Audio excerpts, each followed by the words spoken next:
Synopsis of the books of the Bible. Major Prophets. Ezekiel. By JND Darby. Chapter 36. God will sanctify his great name before the heathen by his sanctifying grace to his people.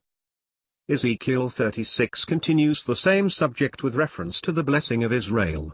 The nations insulted Israel as a land whose ancient high places were their prey, and, as the spies had said, a land that devoured its inhabitants.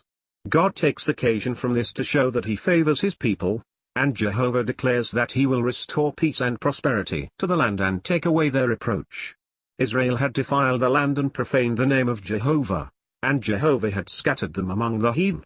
And even in this his name would be profaned through their vileness, because the heathen would say, "These are the people of Jehovah, and are gone forth out of his land." But Jehovah would intervene and sanctify his great name before the heathen, by bringing his people back from among them, and cleansing them from all their filthiness, taking away the hardness of their hearts, giving them his spirit, causing them to walk in his statutes, planting them in the land which he had given to their fathers, owning them as his people, and being himself their God.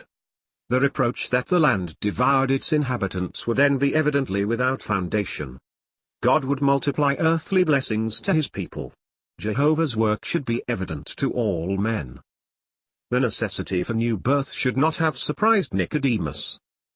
It is principally to this passage, although not exclusively, that the Lord Jesus alludes in John 3, telling Nicodemus that he had spoken of earthly things, and that, as a master of Israel, he ought to have understood that this renewing of heart was necessary to the blessing of Israel in the earth.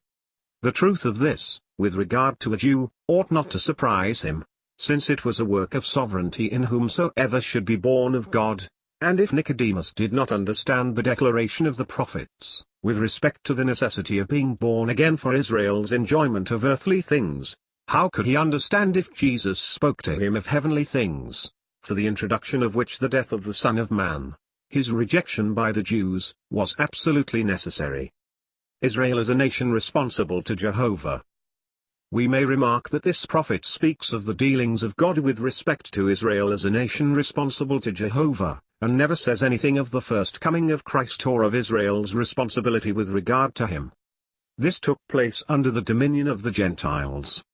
Here Nebuchadnezzar is but a rod in the hand of Jehovah, and the times of the Gentiles are not considered. This is the reason why we find the judgment of the nations by Nebuchadnezzar connected with the events of the last days. The rejection of Christ by the Jews is therefore not mentioned here. It is Israel before Jehovah.